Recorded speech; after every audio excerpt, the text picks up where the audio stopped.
깐부, 여러분 잘 아시다시피 아주 친한 친구, 친한 동료를 일컫는 말이죠. 실제로 이재명 대통령과 김민석 국무총리는 친구입니다. 예, 실제로 나이도 동갑이고요. 그렇게 이재명 대통령도 실제로 그 글을 쓰면서 그런 얘기를 한 적이 있을 정도로 두 사람 여러 가지 뜻을 같이 하고 있고, 정치적으로 이제 김민석 국무총리가 부활하면서 이재명 대통령과는 한 배를 정말 완전히 탔다, 이렇게 봐야 되겠죠. 앞으로 김민석 국무총리의 미래가 어떻게 되느냐도 이재명 대통령의 어떤 운명과 상당히 관련이 깊을 것으로 그렇게 좀 예상이 됩니다. 과거에 김민석 국무총리가 민주당 최고위원 선거에서 1등을 했을 때도, 그때도 이재명 대표가 왜 이렇게 김민석 그 후보는 안 뜨냐, 이 한마디에 쭉 해서 이제 1위를 했던 것처럼 정치적으로 볼 때는 이 상당 부분 김민석 국무총리가 이재명 대통령의 지지세, 이것과 좀 연동돼 있다, 이렇게 볼 수가 있는 거죠.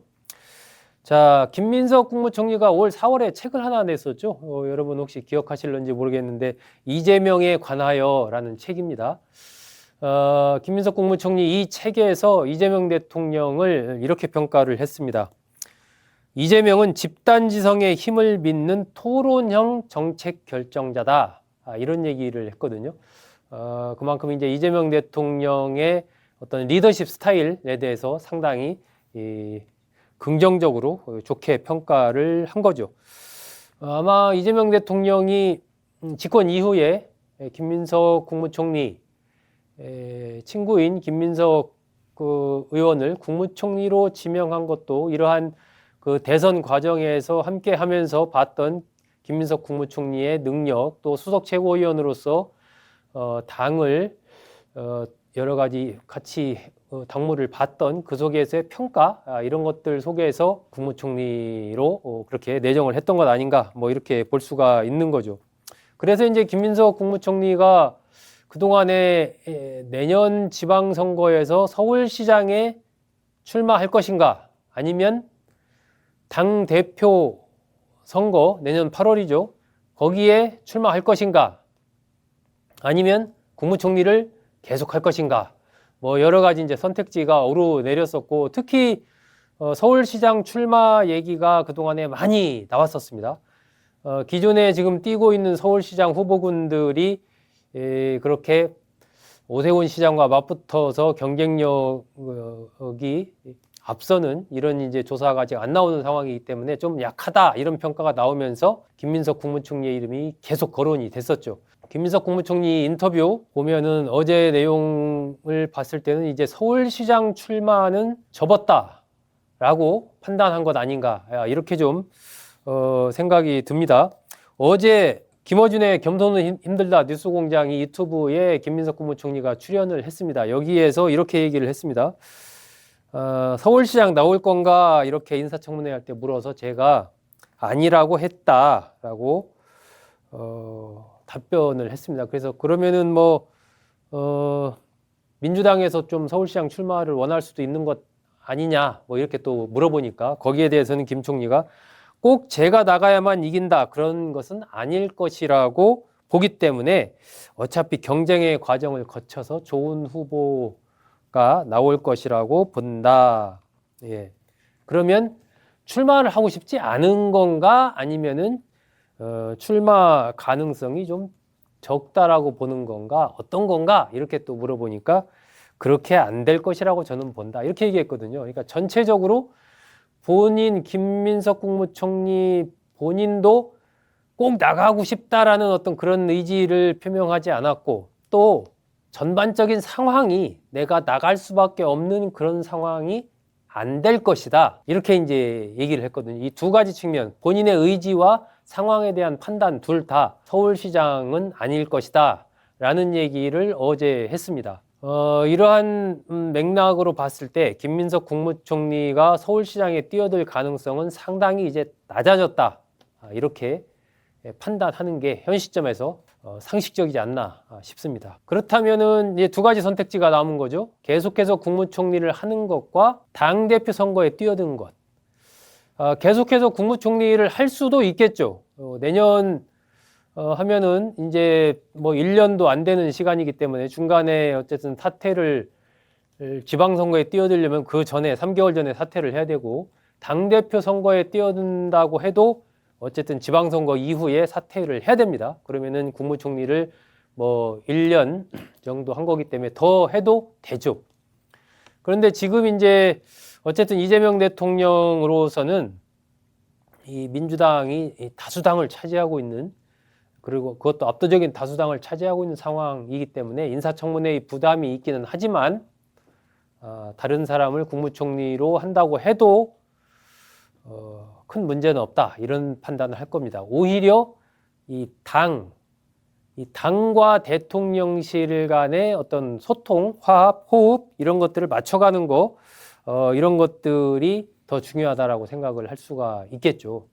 만약에 김민석 국무총리가 서울시장 선거에 뛰어들게 되면 이게 조금 복잡해집니다. 그러니까 당내 경선 뛰는 사람들도 많고 거기에서 이른바 또 명심 뭐 논란 이런 것들이 생길 가능성도 있는 거고요. 또 국회의원직도 내놔야 되는 그런 상황이 되기 때문에 또 보궐선거를 또 치러야 되는 그런 경우의 수가 또 생기죠. 그 영등포을이죠. 거기를 또 반드시 민주당이 꼭 차지한다라는 그런 보장도 또 없는 거 아닙니까? 여러 가지 변수가 또 생기는 거예요. 그래서 서울시장 출마 부분은 좀 쉽지 않다. 그리고 총리직 계속 가는 부분도 가능성이 있지만 그것보다는 이재명 대통령 입장에서 봤을 때는 이 당 문제가 더 중요하다고 판단할 가능성이 크지 않느냐, 이렇게 보는 거죠. 지금 현재 당 정청래 대표가 이끌고 있습니다. 정청래 대표 내심 내년 8월 전당대회에 다시 한번 나가서 2번 당 대표를 지내면서 이제 그걸 바탕으로 그 다음 수순 대통령 선거에 도전한다든지 이런 생각을 지금 하고 있겠죠. 일단 이번 내년 6월 3일에 치러지는 지방선거에서는 정청래 대표 체제에서 지방선거를 치르게 됩니다. 그 다음 8월 전당대회 때 정청래 대표가 또 당대표가 된다면 그 이후 치러지는 국회의원 선거에서 또 영향력을 행사할 수가 있는 거죠. 그렇게 된다면 이제 이재명 대통령으로서는 여러 가지 또 복잡한 생각을 할 수가 밖에 없죠. 요즘 봐서는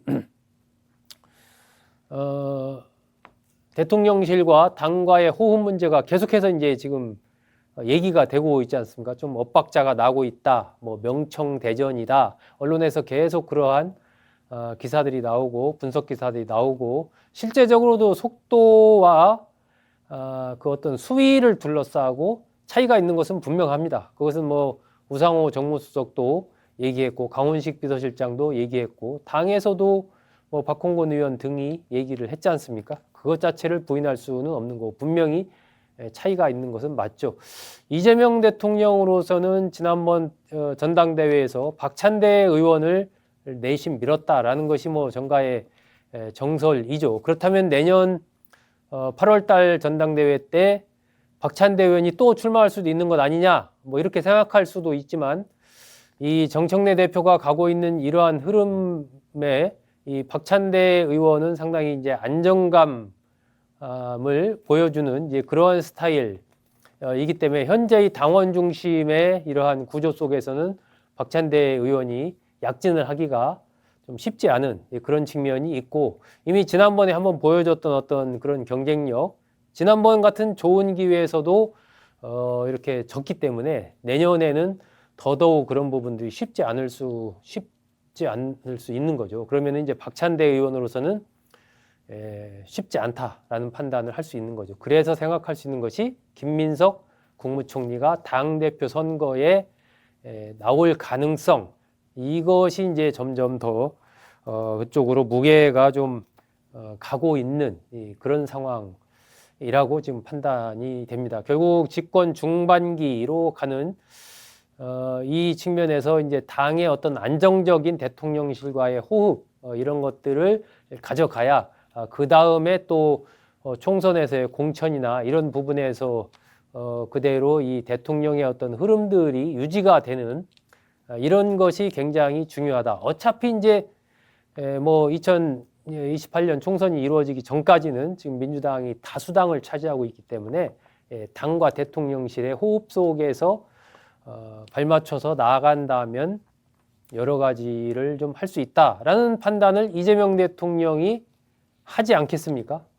정청래 대표와의 관계가 뭐 어떤 엄청난 뭐 인간적인 갈등이 있다든지 이런 것은 아니지만 워낙 그 스타일의 차이, 속도의 차이 이런 것들은 분명하게 나오고 있는 상황이고 정청래 대표의 당 중심, 당원 중심으로 가는 이런 흐름들이 계속해서 이제 힘을 얻게 된다면은 사실 대통령실이 어떤 일을 하고 싶다고 해도 당의 눈치를 봐야 되는 그런 상황이 될 수가 있는 거죠. 그 상황은 이재명 대통령이 원치 않는 상황이고 집권 2년 차 내년 정도까지는 어쨌든 뭐 이재명 대통령의 힘이 굉장히 셀 때 아닙니까? 내년 지방선거에서 또 이기게 되면 그 힘으로 3년 차, 4년 차까지 갈 수 있는 이 상황이고 그 속에서의 변수는 결국 당과의 여러 가지 그런 공조 문제, 호흡하는 문제라고 그렇게 판단을 할 수가 있는 거죠. 그래서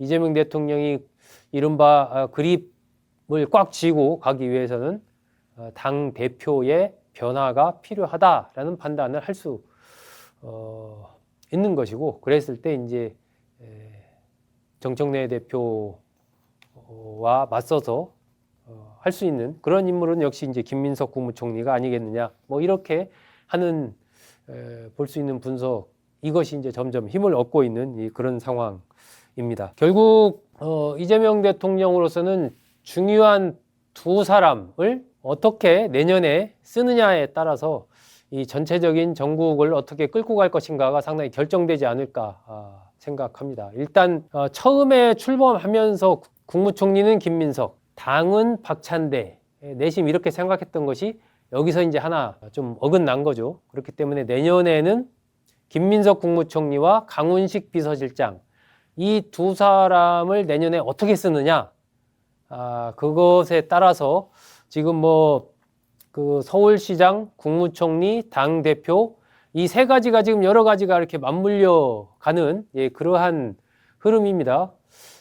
비서실장까지 있는 거죠. 그러니까 비서실장, 국무총리, 당대표 이런 흐름들, 서울시장 또 후보 이렇게 요 네 개의 자리 속에서 이제 김민석 국무총리와 강훈식 비서실장의 그 위치를 어디로 이렇게 가져가느냐 이것이 이재명 대통령으로서는 굉장히 중요한 문제이고 지금 이제 여러 가지 펼쳐지고 있는 흐름을 봤을 때는 이재명 대통령 나름으로서도 이 두 사람에 대한 어떤 그런 구상을 좀 가지고서 좀 포석을 놓고 있는 것 아닌가 이렇게 좀 판단이 됩니다. 계속해서 강훈식 실장의 정치적인 체급을 지금 키워주는 그런 움직임을 이재명 대통령 보여주고 있습니다.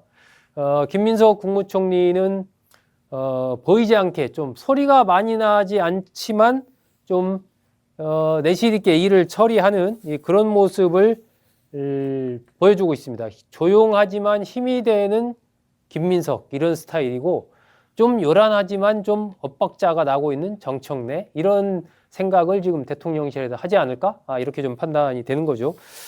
김민석 국무총리 같은 경우는 최근에 에이펙 관련해서도 한 10차례 정도 그 현장에 가서 아주 꼼꼼하게 많은 일들을 챙기면서 이 에이펙을 성공적으로 잘 치러내는데 중요한 역할을 했습니다. 그런 부분에 대해서도 이재명 대통령이 좀 신뢰하지 않을까, 점수를 주지 않을까 이렇게 추측이 됩니다. 그러면서 강훈식 실장은 한편으로 외국에 특사로도 보내고 또 중요한 메시지를 비서실장을 통해서 내기도 하고 이러면서 이 두 사람을 이재명 대통령이 적극적으로 활용하고 있는 그런 모습을 지금 보여주고 있습니다. 그래서 내년 관련해서 특히 이 두 사람의 위치가 상당히 좀 중요하지 않을까 생각이 됩니다.